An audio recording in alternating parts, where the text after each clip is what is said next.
Et pour nous aussi, on va ouvrir la parole de Dieu ensemble et j'aimerais vous inviter à ouvrir vos Bibles avec moi dans le livre des Actes au chapitre 4. Et ce matin, on va terminer ce chapitre ensemble et on va regarder la fin du chapitre 4. Mais avant de lire le passage, j'ai deux petites annonces pour vous. Simplement vous mentionner que pour la semaine qui vient, Cynthia et moi, on va prendre une semaine de vacances en couple et puis on veut simplement vous demander si vous pensez à nous, de prier pour nous, que le Seigneur nous permette d'avoir du repos ensemble et de pouvoir se retrouver et puis que le Seigneur puisse bénir cette semaine-là ensemble. Et aussi, dans un sens, que le Seigneur nous permettre de nous reposer en lui et de nous ressourcer spirituellement aussi ensemble. Donc, que le Seigneur puisse bénir cette semaine.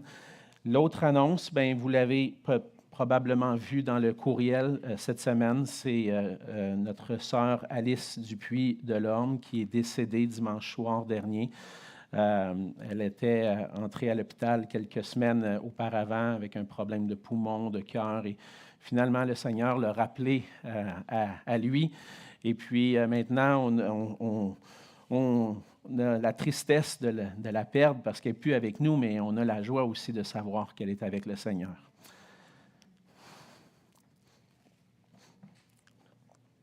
Ce qui réjouit mon cœur, c'est que lorsque je l'ai visitée à l'hôpital, elle m'a partagé ceci. Elle dit, je suis en paix, je suis prête à partir. Et ça réjouit mon cœur parce que je ne voyais pas qu'il y avait quoi que ce soit qui la retenait. Elle était prête à aller rejoindre son Sauveur. Et aujourd'hui, tout ce à quoi on aspire nous-mêmes, elle le vit. Elle est devant la face du Seigneur en train de louer avec les saints. Et puis, on a hâte d'aller, nous aussi, les rejoindre pour louer le Seigneur. Donc, je vous invite à garder la famille dans la prière.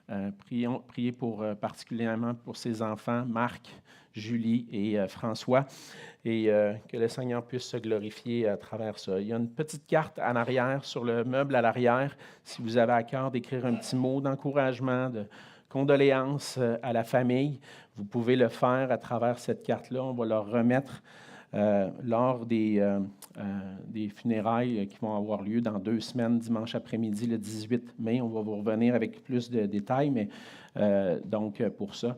Mais si vous voulez écrire un petit mot d'encouragement, de sympathie, vous pouvez le faire après la célébration. Donc sur ça, on va lire notre passage de ce matin dans les Écritures, dans Actes au chapitre 4, et on va lire ensemble à partir du verset 32. La parole de Dieu dit ceci. « La multitude de ceux qui avaient cru n'était qu'un cœur et qu'une âme. Nul ne disait que ses biens lui appartenaient en propre, mais tout était en commun entre eux. Les apôtres rendaient avec beaucoup de force témoignage de la résurrection du Seigneur Jésus, et une grande grâce reposait sur eux tous. Car il n'y avait parmi eux aucun indigent. Tous ceux qui possédaient des champs ou des maisons les vendaient, apportaient le prix de ce qu'ils avaient vendu et le déposaient aux pieds des apôtres, et l'on faisait des distributions à chacun selon qu'il en avait besoin. Joseph, surnommé par les apôtres Barnabas, ce qui signifie fils d'exhortation, lévite, originaire de Chypre, vendit un champ qu'il possédait, apporta l'argent et le déposa aux pieds des apôtres. On va se courber dans un mot de prière. Seigneur notre Dieu, encore une fois, on vient devant toi, Seigneur, parce que tu es notre Dieu. Tu es notre source de vie. Tu es notre... Comme le Seigneur Jésus, tu nous as dit, tu es notre pain de vie. Et on vient devant toi parce que par ta parole, Seigneur, tu peux nourrir nos âmes ce matin, fortifier nos cœurs, consoler nos cœurs, quoi que nous vivions, Seigneur. Et on veut te prier particulièrement ce matin pour la famille de Mme Alice, pour ses enfants et tous ceux qui l'entouraient, et ses amis aussi, les frères et sœurs de l'Église qui étaient près d'elle. On veut te prier d'apporter ta consolation à leur cœur alors qu'ils ont on a perdu notre sœur, Seigneur, mais elle est allée te rejoindre. Et c'est là qu'on se réjouit ensemble, de savoir qu'elle est devant toi, devant ta face, parce que tu l'as promis dans ta parole, Seigneur Jésus, que celui qui croit en toi vivra même s'il meurt. Et c'est cette promesse qu'on s'attache. Et on attend aussi ton retour, Seigneur. Mais en attendant, console les cœurs par ta grâce. Et viens parler à nos cœurs par ta parole, pour que nous puissions être une Église qui continue de vivre cet amour ensemble, cet amour que tu nous as partagé en Jésus-Christ et que nous puissions ensemble te glorifier. Bénis ta parole dans nos cœurs et c'est en ton nom, Seigneur Jésus, qu'on te prie. Amen. Amen. On a plusieurs dans notre société, plusieurs organisations, plusieurs institutions que parfois on peut voir des fruits et par certains éléments la santé d'une organisation.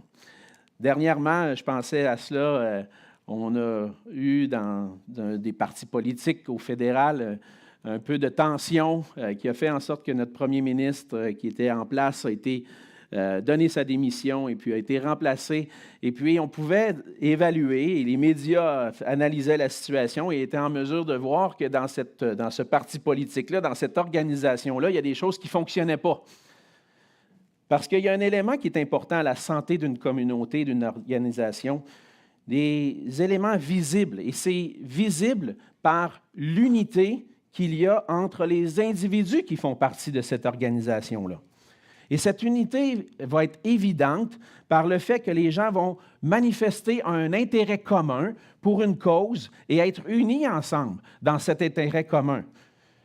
Mais c'est encore plus évident lorsqu'on peut constater l'unité d'une organisation, d'une institution, lorsqu'on voit l'amour qu'il y a entre les gens qui en font partie. Par exemple, si on pense à l'institution du mariage ou de la famille, on peut facilement évaluer la santé d'une famille par l'amour qui est manifesté dans cette famille-là. Et pour que l'unité puisse être vécue au sein d'un groupe, pour qu'elle puisse être évidente, chaque individu a la responsabilité de préserver cette unité-là en recherchant le bien de tous. En tant que chrétiens, le Seigneur nous appelle à former une Église, une communauté de foi qui vit pour sa gloire dans l'unité. Et pour cela, il faut que chaque membre de l'Église prenne cette responsabilité, réalise cette responsabilité de préserver cette unité-là pour la gloire de Dieu en renonçant à lui-même. Malheureusement, ça peut arriver à chacun d'entre nous d'être un obstacle à l'unité en vivant, non en recherchant l'intérêt des autres, mais en recherchant notre propre intérêt. En recherchant notre propre intérêt plutôt que, premièrement, la gloire de Dieu. Dans le passage de ce matin, on lit une description de l'auteur de Luc de la situation de l'Église de Jérusalem après que Pierre et Jean aient été arrêtés par les autorités religieuses, par les chefs religieux, en raison du fait qu'ils avaient guéri un homme et témoigné de la résurrection du Seigneur Jésus. Cet événement-là conduit à Luc à expliquer qu'est-ce qui s'est passé dans la suite et à établir, voici l'état de l'Église après cette situation-là. Il avait fait la même chose au chapitre 2. Chapitre 2, dans les versets 42 à 47, on voit que Luc avait donné un commentaire sur l'état de l'Église après le jour de la Pentecôte, après que Pierre ait témoigné du Seigneur Jésus au jour de la Pentecôte. Et là, il le fait après cette guérison, ce miracle et ce témoignage, après que Pierre et Jean aient été arrêtés par les chefs religieux. Les chefs religieux avaient essayé d'empêcher Pierre et Jean de parler au nom du Seigneur Jésus, de témoigner de sa résurrection. Mais on voit que même si les autorités ont cherché à les empêcher, ça a eu un effet positif sur la vie de l'Église. L'Église s'est rassemblée, et comme on l'a vu la semaine dernière, se sont tournés vers Dieu dans la prière pour obtenir son secours dans la mission qu'il leur avait confiée. Le Seigneur Jésus avait confié une mission aux apôtres, à son Église, de témoigner de sa mort, de sa résurrection. Et là, les chefs religieux veulent les empêcher. Et là, nous, on ne peut pas faire ça, on ne peut pas s'empêcher de parler. C'est la mission que le Seigneur Jésus lui-même nous a donnée. Alors, pour pouvoir continuer cette mission-là, se sont tournés vers Dieu dans la prière, se sont tournés vers lui pour obtenir le secours. Et ça a fait en sorte que Dieu a exaucé la prière et qu'ils ont gagné en assurance par la force du Saint-Esprit et ont continué de témoigner de Jésus-Christ. Et dans le passage de ce matin, on va voir ensemble que ces événements-là ont contribué à resserrer les liens entre les membres de l'Église puis à vivre dans l'unité. Et au travers de ce texte-là, on va apprendre aussi comment nous pouvons vivre cette unité dans l'Église aujourd'hui. Et on va voir ensemble que l'unité de l'Esprit se vit dans la communion des croyants de l'Église par l'amour en action. L'unité de l'Esprit se vit dans une communion profonde des croyants, des membres de l'Église, et par l'amour en action, particulièrement en prenant soin des besoins de chacun. On voit ensemble que l'unité de l'Esprit se vit dans une communion qui se manifeste. Comment ça se manifeste, cette communion-là? On voit dans les premiers versets, les versets 32 et 33, que cette communion-là, cette unité-là, s'est manifestée par un même cœur et une même pensée qui sont conduits par l'Esprit de Dieu. On voit justement dans le début du passage que Luc décrit la multitude de ceux qui avaient cru, donc l'ensemble des disciples, l'ensemble de l'Église. Tous ceux qui avaient cru n'étaient qu'un cœur et qu'une âme. Qu'est-ce qu'il veut dire par là? Un seul cœur, une seule âme. En réalité, on voit que les premiers chrétiens avaient un seul désir, une seule volonté, un seul amour ensemble, une seule pensée, un seul sentiment.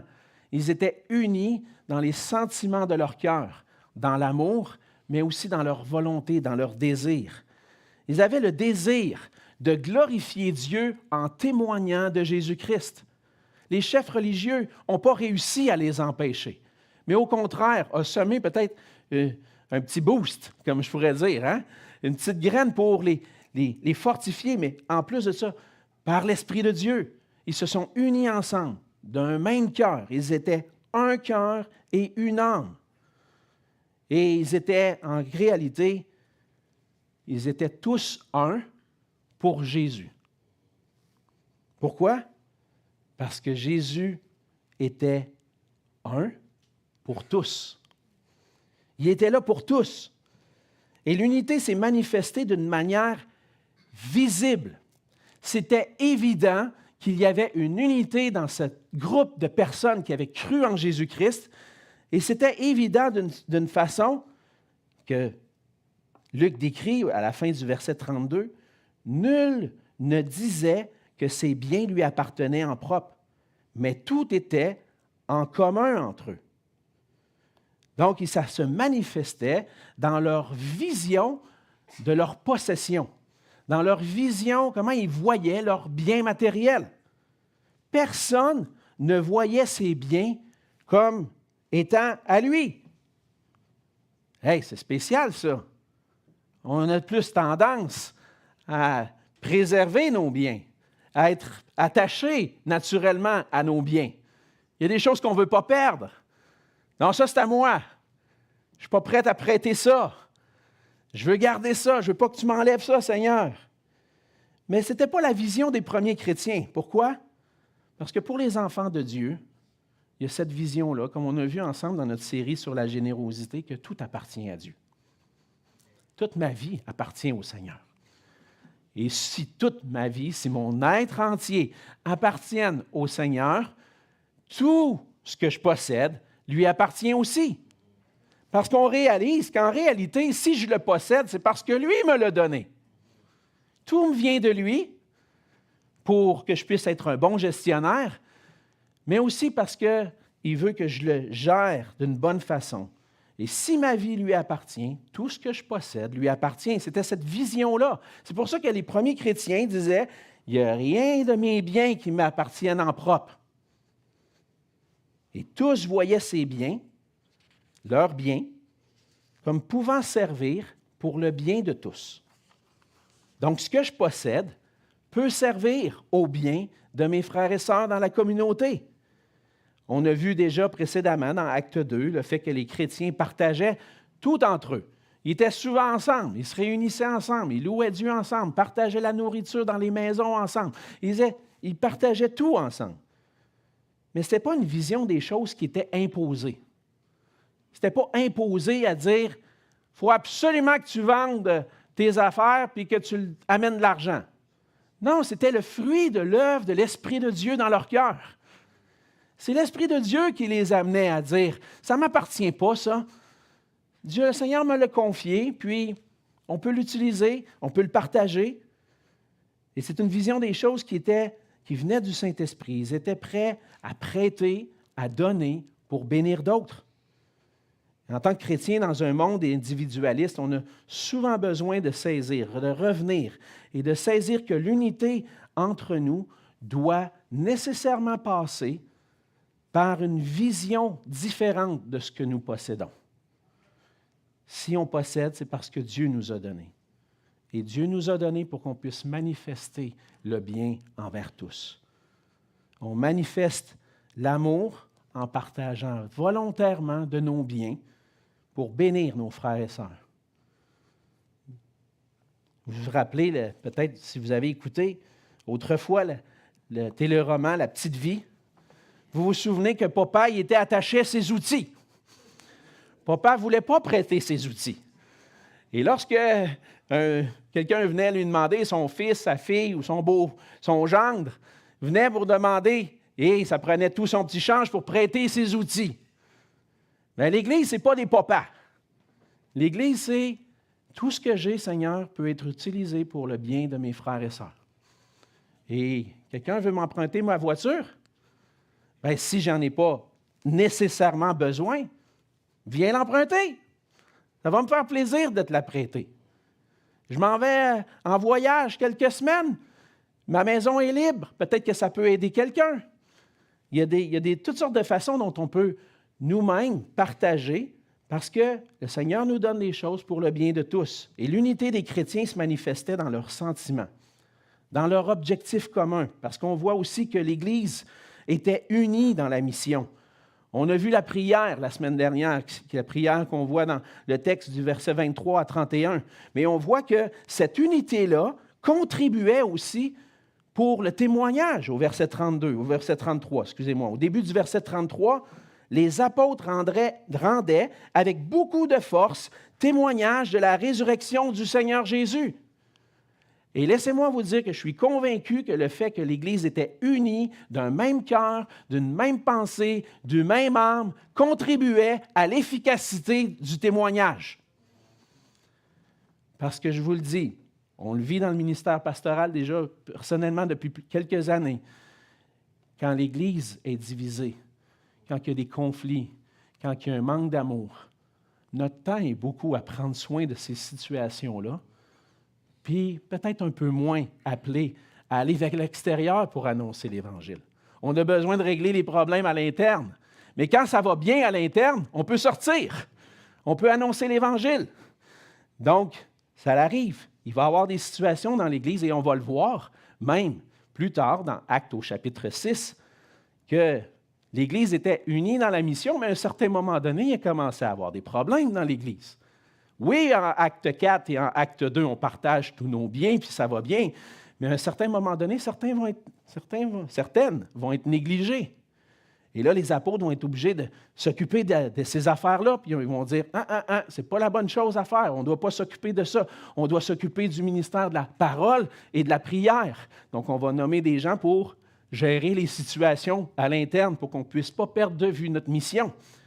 Mais quand l'Église est unie, elle est unie non seulement en partageant puis en faisant du bien à chacun, mais aussi unie dans la mission. L'Église vivait cette communion profonde, qui était l'œuvre du Saint-Esprit, qui les amenait à vivre d'un même cœur et d'une même âme. C'est la première façon dont on voit l'évidence de la communion, de l'unité dans l'Église. Ils sont d'un seul cœur, une même âme. On voit deuxièmement que ça s'exprime aussi à travers un amour qui cherche à prendre soin de tous ceux qui ont moins.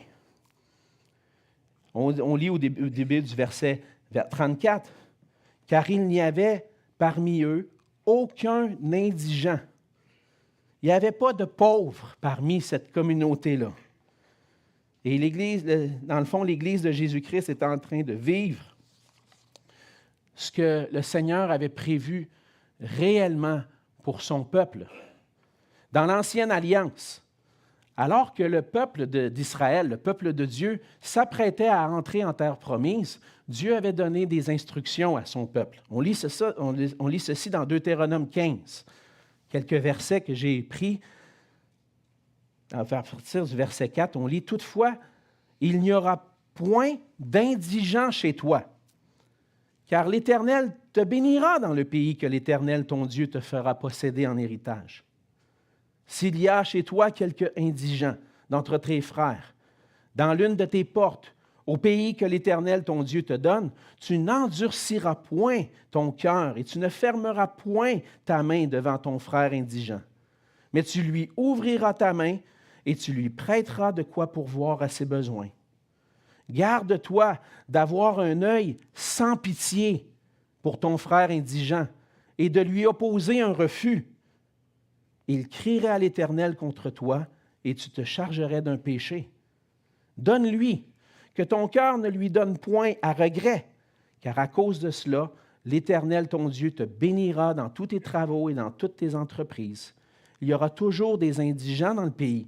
C'est pourquoi je te donne ce commandement. Tu ouvriras ta main à ton frère, aux pauvres et à l'indigent dans ton pays. Notez bien l'idée ici. Que le Seigneur donne ce commandement-là de pas de manquer de pitié et de ne pas s'empêcher de refuser d'aider parce que ça entraînerait un péché contre Dieu lui-même. Et le Saint-Esprit était à l'œuvre dans les premiers croyants de l'Église pour être en mesure de vivre cette réalité-là. On voit qu'il y a eu des belles années au sein du peuple d'Israël, mais quand le peuple abandonnait le Seigneur, il y avait des pauvres, il y avait des indigents, ça ne fonctionnait pas au sein du peuple. Mais le Seigneur Jésus est venu restaurer les choses et en donnant son esprit, manifeste à travers l'Église l'œuvre du Saint-Esprit et il y arrivait finalement ce qui n'était pas naturel. Parce que par nature, on est centré sur nous-mêmes. Mais l'Esprit de Dieu vient changer nos cœurs pour qu'on soit tourné vers les autres. Et c'est ce que le Seigneur veut. L'Esprit les amenait à vivre avec ce cœur désireux de prendre soin. Et au sein de l'Église de Jérusalem, Luc dit, il n'y avait point d'indigents. Parmi eux, aucun indigent, aucun pauvre, parce qu'ils prenaient soin les uns des autres.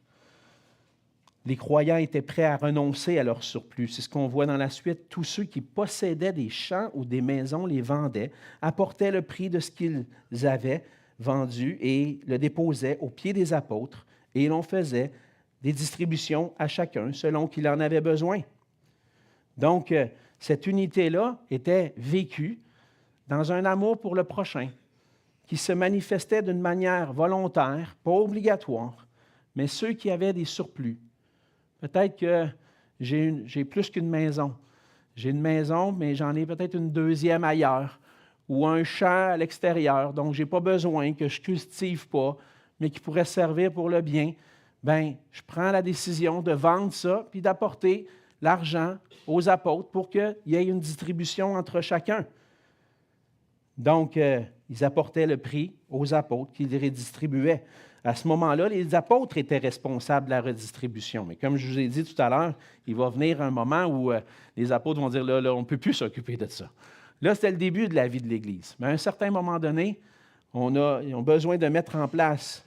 Les apôtres étaient probablement à ce moment-là au courant des situations de ceux qui avaient le plus besoin et puis étaient là pour ça. Mais on voit dans ce geste de vendre les surplus un changement de vision par rapport aux biens matériels, un changement qui était le fruit de l'œuvre de l'Esprit qui produisait l'amour. Je veux bénir mon frère. Je veux bénir mes frères et sœurs qui ont moins. Et c'est ce que le Saint-Esprit fait en nous, de changer nos cœurs pour vivre l'amour en action. Si le Saint-Esprit agissait de cette manière-là, à cette époque-là, on peut comprendre que le Saint-Esprit qui est Dieu et qui ne change pas, continue d'œuvrer de cette manière-là encore aujourd'hui. Il doit agir de cette façon-là aujourd'hui pour nous. Dans son épître, l'apôtre Jean rappelle que l'amour selon Dieu n'est pas centré sur soi, mais centré sur le prochain. sur l'autre. C'est un amour qui doit être vécu en action. Dans 1 Jean 3, versets 17 et 18, il dit « Si quelqu'un possède les biens du monde et que voyant son frère dans le besoin et lui ferme ses entrailles, comment l'amour de Dieu demeure-t-il en lui? » Tu vois un besoin et tu n'y réponds pas.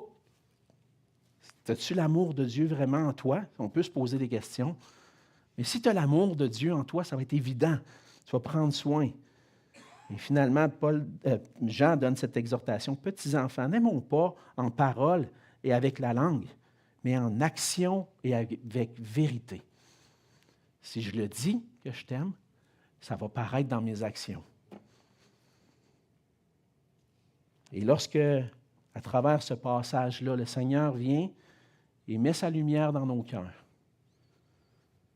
est-ce que le Seigneur a fait ce travail-là dans ton cœur? On prend le temps de s'examiner. Est-ce qu'il a opéré ce changement dans ton cœur pour vivre l'unité dans l'amour au point qu'on soit réellement tourné vers les autres? Est-ce qu'on a la facilité de donner avec générosité, avec libéralité? Ou des fois, on a la main un peu fermée. On serre fort, plutôt que de laisser aller puis bénir. Est-ce que c'est difficile pour toi d'ouvrir ta main? C'est ça l'amour en action. Ouvrir ses mains. Dire, je suis là pour te bénir. Je suis là pour te montrer l'amour. Que j'aime Dieu, que j'aime mon Sauveur, et je vais te le démontrer en t'aimant toi aussi. Certainement, je vois les objections venir, là. Ah, là, dans notre société, il y a déjà de l'aide pour les pauvres. Ah oui, c'est vrai. C'est vrai. Puis peut-être qu'il y a une partie de ton salaire qui va dans des impôts qui vont pour aider des gens. On s'est structuré, hein? La société, qu'ils veulent ou non aujourd'hui, c'est structuré selon des principes judéo-chrétiens. Hein? Et puis on voit ça, on retire un peu d'argent, on paye un peu, beaucoup des fois. Hein? On paye nos impôts, puis avec les impôts, on donne à ceux qui ont moins. Mais il arrive parfois que le Seigneur place sur notre route, puis particulièrement dans ces temps-ci, dans notre Église, des gens qui n'ont pas accès à cette aide-là, ou qui ont de la difficulté. Même avec l'aide qu'ils reçoivent, c'est trop peu, ils ne peuvent pas. Qu'est-ce qu'on va faire? Si on est réellement unis dans l'amour, frères et sœurs, l'Église de Saint-Hubert va être reconnue pour s'assurer de prendre soin des besoins de chacun. Et on a commencé à le faire ces dernières années avec un fonds d'entraide. Vous savez, on ne l'annonce pas toutes les semaines, mais il y a un fonds d'entraide qui est toujours là. Et si vous avez à cœur de donner un peu plus sur votre offrande ou de donner particulièrement pour les besoins des gens dans l'Église, c'est toujours possible de le faire. C'est la façon dont on s'est organisé ici avec une équipe d'entraide, que lorsque le Seigneur m'a béni, j'ai à cœur d'aider mes frères et sœurs. Mais je le donne dans ce fonds, puis après ça, lorsqu'il y a des besoins, on redistribue et on donne à ceux qui ont besoin. Donc, le Seigneur nous appelle à être unis dans l'amour en prenant soin les uns des autres, et c'est une des façons qu'on veut le faire. Parce que l'unité de l'Esprit se vit dans une communion profonde qui se manifeste par un amour en action. Et finalement, troisième point, l'unité de l'Esprit va se vivre dans une communion qui manifeste des modèles d'amour et de consécration. C'est ce qu'on voit à la fin, versets 36 et 37. À travers cette section, ces deux versets, Luc nous prépare à deux choses. Il nous prépare et nous présente premièrement Barnabas, parce que Barnabas va devenir un personnage important dans la mission de l'Église dans la suite. Et deuxième chose, il nous montre un exemple parce que ce n'était pas parfait dans l'Église. Il va suivre un moins bon exemple dans la suite que notre frère Amex va vous apporter la semaine prochaine dans Actes au chapitre 5. On voit un bon exemple. Et je pense que si l'Église veut vivre dans la communion, elle a besoin de modèles, comme Barnabas, pour prendre soin, pour que les chrétiens qui grandissent dans la foi voient ces modèles-là et disent « Hey, c'est comme ça que se vit la gestion de mes possessions. Je veux prendre soin de ceux qui sont autour de moi. » Et Barnabas est un exemple, et c'est ce que Luc nous rapporte. C'est un exemple qui a vendu un champ puis qui a amené l'argent aux pieds des apôtres. Et comme je le disais, Luc nous introduit à Barnabas. Son nom, en fait, c'est Joseph. Mais les apôtres le surnommaient Barnabas. Il devait y avoir pas mal de Joseph à l'époque, on imagine. Il y avait beaucoup de Joseph. Mais lui, c'est Joseph Barnabas. C'est comme un petit surnom qu'on lui donne. Mais le surnom est important parce que Luc nous dit, c'est quoi la signification? Ça signifie le fils d'exhortation. Fils d'exhortation.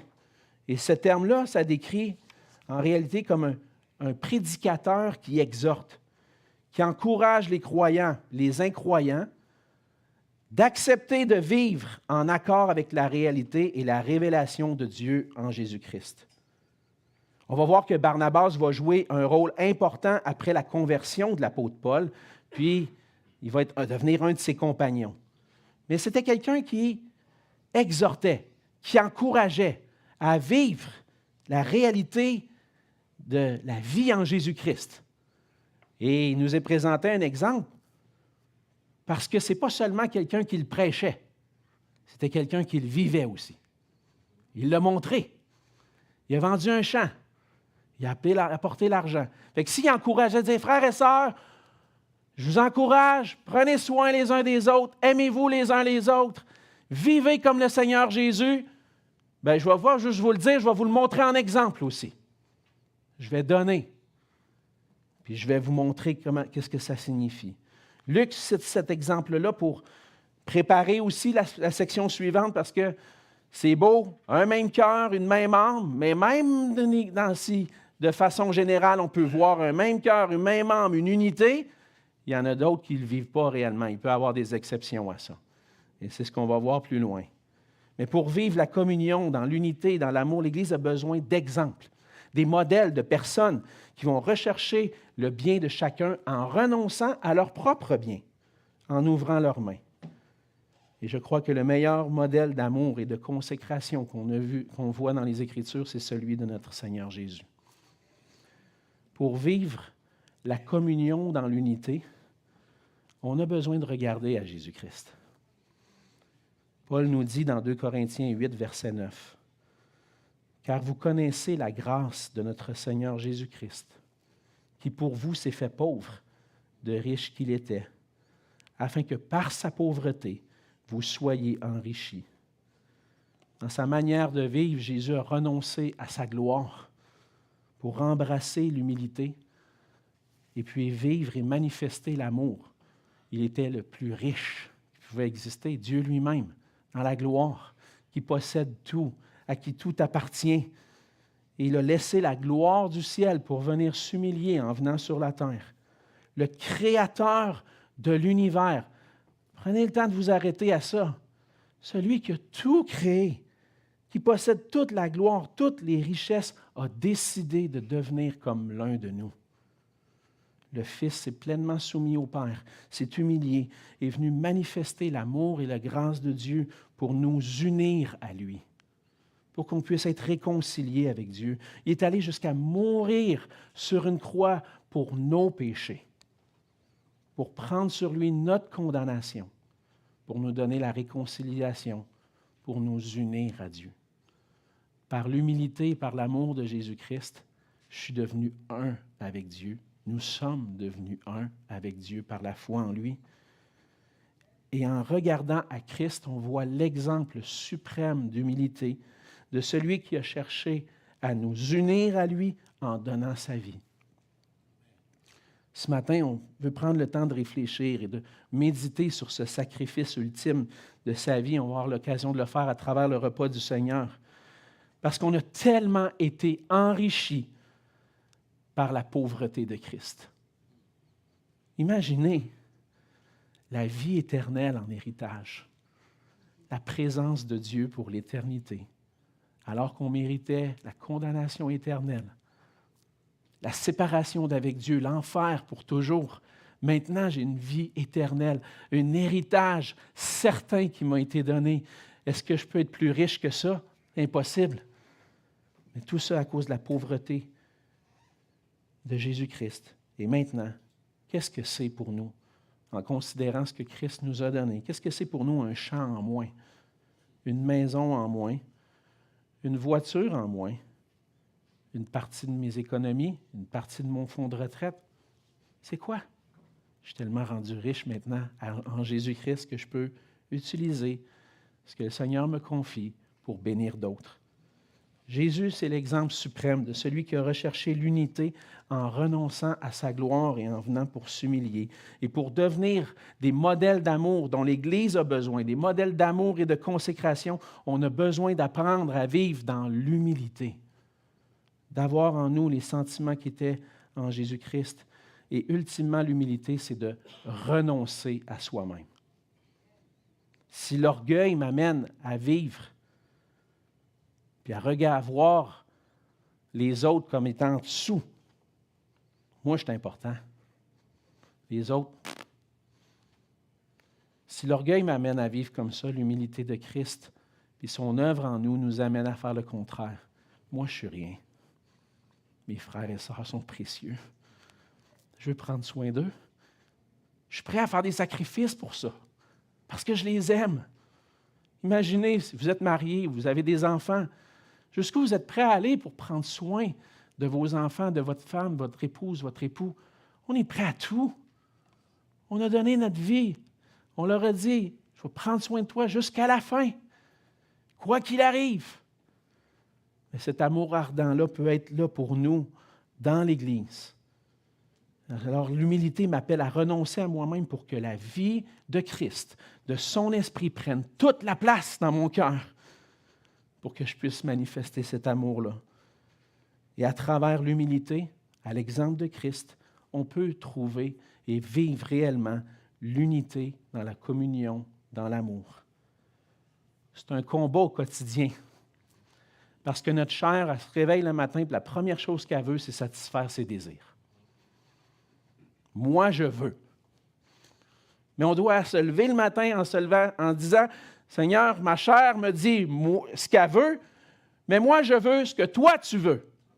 Moi, je veux faire ta volonté. Ma nourriture, c'est de faire la volonté de mon Père. C'est ce que Jésus disait. Ce qui va me nourrir, ce qui va me donner de la joie, ce qui va me rendre heureux, c'est de faire ta volonté, Seigneur. Aide-moi à renoncer à moi-même. Puis il faut se battre pour ça. Il faut se lever le matin et dire, Seigneur, j'ai besoin de toi. J'ai besoin de l'œuvre de ton esprit pour remplacer mes mauvais désirs par les sentiments qui sont les tiens. Parce que j'aime mes frères et sœurs, je veux qu'on vive dans l'unité puis je veux prendre soin d'eux.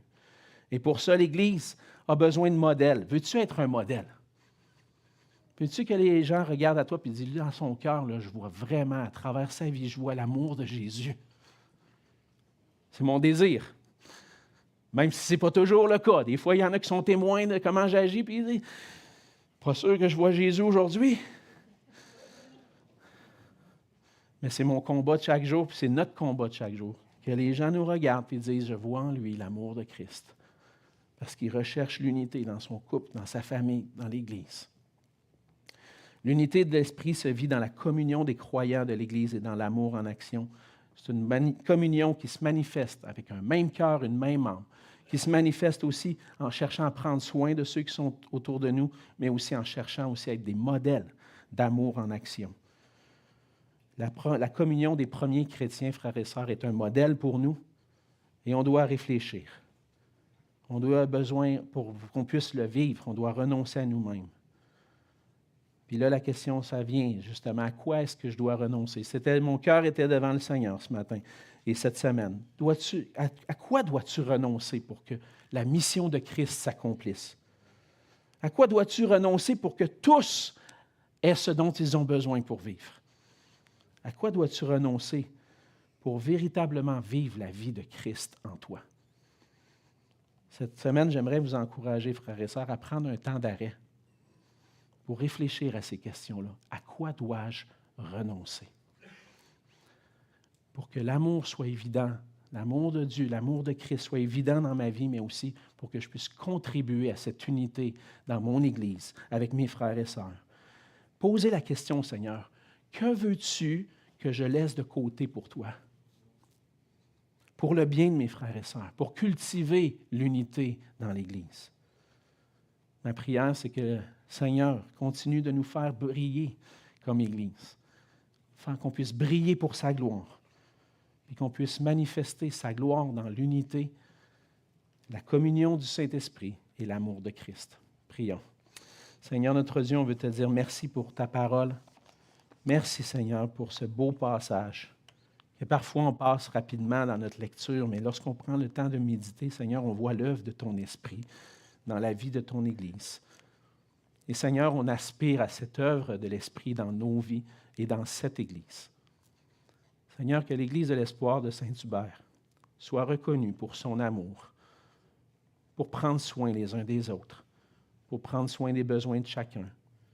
Qu'on puisse être unis en toi, Seigneur, et que ça puisse déborder dans un témoignage qui proclame, Seigneur Jésus, que tu es roi et Seigneur, que tu es le roi qui est mort et ressuscité pour nous. Fais de nous une Église qui brille pour ta gloire. Et c'est dans ton précieux